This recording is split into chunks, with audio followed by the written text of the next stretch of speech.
Hi, I'm Catherine Couturier. I own Catherine Couturier Gallery here in Houston. I'm in the middle of Gallery Row on Colquitt, 1 block north of Richmond at Kirby. I tell people a lot of times that, how I got into the gallery business is when I was in high school, there was a movie that came out that was Will Smith's first movie called 6 Degrees of Separation. And in it, the main couple that are telling the story are private art dealers in New York. Right. And I was sitting there in Crockett, Texas, a town of 7,000 people in the middle of nowhere. And I saw these people and they had, all black clothes and big chunky jewelry and art everywhere. And they lived in New York in this fancy loft. And I thought, that is the life for me. Like, that's what I want. But I didn't really know what an art dealer, necessarily how you became that or anything else. So I kind of put it on the back burner, and then I went to college, and of course in college they say, what do you want to study? That's always the phrasing. They don't say, what do you want to do with the rest of your life? They say, what do you want to study? And I knew I wanted to study art history. And then all of a sudden you're a senior, and they say, what are you going to do? And you go, oh, I hadn't really thought that through 100%. But I knew I didn't want to teach, and I didn't want to work for a nonprofit, and I had a background in retail already and really like people, and I like contemporary art. So I thought, let me see what working in a gallery would be like. And 26 years later, here I still am. Wow, fascinating.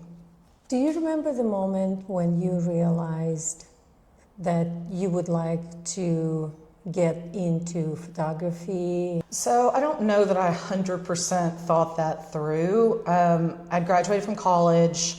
I was 22. I didn't really know up from down because I was 22. But I thought I wanted to work in a gallery. And when I started looking around, there's just not that many great galleries in town or anywhere in the world. And John Cleary Gallery was the one that was hiring, which was photography. So I don't know that I 100% made a conscientious choice, but photography was one of many things that I was interested in at the time. I had taken a studio photography class when I was in France. I'd taken a history of photography class, and then I'd taken a 20th century class that had a lot of photographic elements in it because it was the 20th century. And I started with John, and sort of my passion grew as my knowledge did, and as I learned about just all the great photographers out there and just how fantastic this art form is. And I stuck with it. But I like all kinds of art, but this is sort of home now. Beautiful. How do you decide who would be presented in your gallery? So there's kind of a couple of things that are required. One, I have to like the work. My name's on the door. It has to somehow have my stamp of approval on it. And so I have to really, really love the work and believe in it. Second thing is it has to be well made. A lot of people will say, oh yeah, my nephew's a photographer, let me show you Instagram. Like, Instagram's a JPEG, that's not a photograph. A photograph is a physical thing that has been created. So the actual quality of the printing has to be really top notch because I am selling something. And quality and that kind of integrity of the art form really, really matters. So it has to be well made. And then it gets trickier because it has to be something I haven't seen before. And that is very hard after 26 years and probably millions of photographs, especially if, I always say if you want to take a picture of a dune and show it to me or a lone tree, that's going to be really hard to impress me with, or for me to have not seen something similar. Sometimes I will have seen things that are similar before, but still really believe in the work and think I can sell it. And that becomes the hardest part of all, is the fourth one, which is I have to think I can sell it. Because at the end of the day, a lot of artists think that, having a line item on their resume that they were in a certain gallery helps their career, but it really doesn't. It needs to be that I can sell the work for the artist, that I can expand their careers, that I can get them into good collections and museums and get book projects and all of those things. And if I don't have the right collector base for that, I can't do that job for them. So as nice as it is, I know for artists, and they want to jump at every gallery chance, make sure it is a gallery that's a good fit for your work. Can you share the way you build your relationships with collectors? Sure. I am a talker by nature, and I think I'm pretty friendly and kind of open. And so I think that people come in a lot of times because they just want to talk or chat, and that may be about art, it may be about politics, it may be about books, it could be about a myriad of things. So I definitely have gotten very, very lucky over the years that there are collectors that have become incredibly good friends. But in general, I would say that I just get to know people as much as I can. I listen to them when they talk about what they like, what their interests are. If they're already established collectors, I love finding out what's already in their collections, because then I can know what they might want, what might be missing from it, and suggest things for them. But really it comes down to, I just actually like people and getting to know people. And so it's pretty easy for me to get to know anybody that shows up. Do you remember a photograph or photographer that really impressed you through your art career? Yeah, I mean, through my whole career, there's been thousands. But I remember being in elementary school and seeing a photograph that Lewis Hine took of some child laborers. It's a little girl that's very famous in North Carolina in a factory. And I saw that, and I remember just, my mind really starting to think of photography in a different way. I grew up in a house with art on the walls, but just because of the era, we didn't have a lot of photographs because that really wasn't a collectible thing when my father was collecting art in the 60s. Then he had 4 children and couldn't collect art anymore, which happens to some people. But I remember seeing that and not being able to take my eyes off of it, and going back and looking at it again and looking at that little girl, and then reading about how Lewis Hine's photographs really changed politics and changed the whole direction of the country, because it led to child labor laws, because he was sending back these photographs of kids that had lost hands, and 8-year-olds, 7-year-olds that had been permanently disfigured because they were doing these jobs. So I think I started to realize the power of photography, but then also just how beautiful it could all be. When I was in Paris, I took a history of photography class, and I remember there was this Versailles photograph of a wall, and it was the wall of a prison. And I've looked at it since then, and it doesn't impress me as much now as it used to, but I remember that one too being like, that's just a wall. Like, it's just a wall in the dark in Paris, and it just has, it sticks with me to this day, and that was 1997. That's almost 30 years ago. So, but since then, there's been tons. I still see photographs all the time that just knock my socks off. And that's great. I don't think most people can say that about their jobs after 26 years. Your gallery is in the heart of Houston. How art and photography evolved through all those years? Oh, there's been so many changes. When I first started in the gallery business, digital printing was very, very, very new. They weren't even really claiming it was digital. They were using these sort of made-up terms like giclée, which really doesn't mean anything in French at all. But the whole, Photoshop wasn't a thing. Digital negatives really weren't a thing at all. To show work, if you came in and wanted to see Michael Kenna pieces, I would have to bring out slides, and we'd have to use a loop and a light box. It was a completely different world. If I needed to find a photograph, I would call dealers all over the world, and I'd say, hey, do you have this Weston book? Can you look on page 13 and tell me if you have that photograph? And now, of course, I send an email to everybody in the world and attach an image and say, does anybody have this? And an hour later, I know where they are, where everyone on the market is. So it's, the world is a lot, there's a lot more types of art being made now. The digital era just completely changed photography, as far as it's the first really kind of stable color process. So all of a sudden there's a lot more color photography than there was. It can be a lot larger. It's archival. There's just so many more things you can do since digital started. But the first kind of digital photograph I think I ever put up in the gallery was probably 2003 or something. And I remember collectors would come in and go, I am never going to buy a photograph that a computer has touched. That's not ever going to be real art. Well, of course, that's everything now. That's every painting. That's everything is going to be connected to the digital world in some way. So that doesn't happen anymore.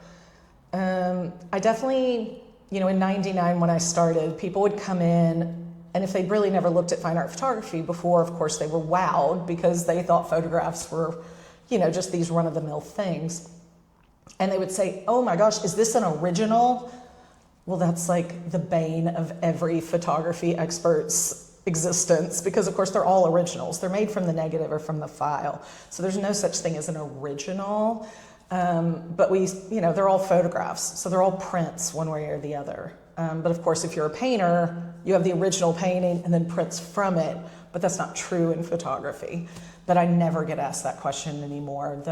I think Houston's gotten a lot more sophisticated as a city in the last 26 years, but just the acceptance of photography in the art world has grown exponentially to where we really were kind of the redheaded stepchild, and we're not anymore. Every major gallery pretty much in the world has at least one photographer, and I never thought I'd see the day that would happen. Top photographers in the world. Oh gosh, that is really tough just because there's so many great photographers out there who are having really great careers. It's a little bit hard to answer because I think a lot of the people that are getting a ton of the big museum shows and getting into the really top galleries like Gagosian, a lot of times they've already passed away. So like Diane Arbus, once Larry Gagosian started representing that estate, even though we all knew Diane Arbus, and I think most people did, the collectability of that work has kind of gone through the roof, but obviously she's not with us anymore. There's a friend of mine who kind of gets nothing but universal praise and has been in museum shows all over the world, named Sig Harvey. Her career is just going gangbusters, and every time she has new work come out, it's fantastic, and I'm obsessed and I have to buy more. There's a lot of people also who are younger who I can't know for sure are going to be huge, but that I'm definitely buying. I bought a Japanese artist from Perry Photo from a dealer. This is what's great too, is how international everything is now. She's originally Japanese. She lives in London. The dealer's in Belgium. And I know him because we're on a board together in America. So, but I bought 5 of hers just from seeing an Instagram post because I think the work is so brilliant. And I can't remember her name right now, so we can't say what her name is. Who else is really... It's easy to lose perspective, I think, on what's famous and what's not in this business. I mean, I'll still have people come in and they'll say, you met Elliot Erwitt? I was like, I worked with Elliot for 25 years. It's not that I don't know he's worldwide famous, and he was famous for 70 years or something, but you lose perspective on people that you know. I think it's hard to look at people that I actually know that I would go to a bar and have a drink with and be like, oh my God, they're the absolute top artist in the world, you know? That sounds a little braggy, but it's a pretty close community, and there's just not that many of us, dealers or artists, who are really able to make a living. I think that's true of any art form, that making a full-time living on your art is the dream, but a lot of times stays a dream. So a lot of us, do end up being friends because we're at the same art fairs, or we're at the same museum openings, or whatever it is. I was just at dinner the other night and somebody said, oh yeah, I'm a photographer. And I said, oh, what do you do? Oh, I'm a photojournalist. Well, I didn't recognize his name. I don't know every photojournalist that's out there. And then he started following me on Instagram and has, 2 million followers or something. And I was like, oh, he might be kind of successful. Not that Instagram followers mean anything, but it made me realize that I'm hanging out with a lot of people who are kind of big shots, but it's only big shots in the art world, which is just it's not the same as a big shot football player or a big shot pop culture. Yeah, right. It's not Brad Pitt, right? It's kind of hard for me to put it in that same kind of context, I guess. But it's because it's my job. I'm sure there's plenty of people who don't think it's all that interesting to know Brad Pitt. What's your thoughts about self-taught artists? photographers? The only thing that bothers me about self-taught is when it's used almost like bragging, where it's like it doesn't make you better, it doesn't make you worse either, but it doesn't make you better that you're self-taught. So I don't think necessarily where someone went to school or being self-taught should even really be in the conversation, because at the end of the day, it's about what the art is. And so some people are going to need, more help. Some people are going to do a type of work that needs more polish than others. I mean, one of the things I know that a lot of people who are very, very good painters will say is that, oh, Basquiat wasn't a good painter. Cool, nobody cares, he was a great artist. And having ideas and the ability to put them on paper or in sculpture or whatever goes a lot farther than your actual skill with a brush. And so it doesn't make any difference to me whatsoever. As long as you're making a good product and it's interesting and you've got a point of view and you're getting that point of view across, I don't care if you went to school, I don't care if you grew up in a cave, doesn't bother me at all. How would you describe your gallery, the uniqueness of your gallery, and how your gallery is different? Well, the easiest answer in Houston is that I'm the only strictly photography gallery in town. There's been others that have opened over the years and they've all been great, and then they seem to close and I'm alone again. And then another one will open and I'll be very excited, and then they'll close and I'll be alone again. So that's obviously the easiest way to say I'm unique. There's a lot of really great galleries in Houston. We're really very lucky here. The entire art scene is so incredible. And I think one of the things that separates the Houston art scene from a lot of other major cities is that we're all really collaborative. We all know each other, we all hang out. There's not that kind of underlying competition that there is in New York or LA, because they're sort of all clawing, for survival. And for whatever reason, we're not like that here. So I don't know that anything I could say that I think is a positive about my gallery that I could say is unique, because I could say, oh, I really care about quality. Well, so do, lots of galleries in town. Or, I like my gallery to be an inviting space. Well, go talk to Betty Moody. She's the most charming woman you'll ever meet. So it's not like I'm the only one that does that. So as far as really unique, I think photography is what I've got. You travel a lot, all over the world. What city or maybe country presents art photography the best? That's tough, just because, of course, the easy answer is to say the US, but we're also so much bigger. It'd be hard to say that they can have as much great stuff as we can, just because the country's so big. But there's a lot of places in the world that are doing really interesting photography. There's a lot of stuff coming out of Eastern Europe that's great. It can sometimes get a little isolated from Western Europe, so sometimes things grow from Eastern Europe that are very different than what's right next door. I think when I've been to Perry Photo, which is the biggest photography art fair in the world, one of the things that I love about it is seeing what different countries are coming up with, because of course I can't know everybody, and if there's a new gallery that's from Kazakhstan, I've never seen that before. I've definitely probably never seen the artist they're showing, and that's really exciting to see what people are coming up with, because I think whether people want it to be true or not, where you're living is going to influence the work that you're making. And so what somebody sitting in Houston, Texas is making right now is going to be very different than someone who's, in kind of a more war-torn than ours. A war-torn nation is just going to be having a different set of viewpoints on the world, different access to things. Some people have a lot of access to gear and dark rooms and frame shops and all that, and some people are out in the middle of nowhere and have access to nothing. So again, easy answer is the United States. But I don't know that that would necessarily be true if we got it down to a per capita, mathematical equation. So, thank you.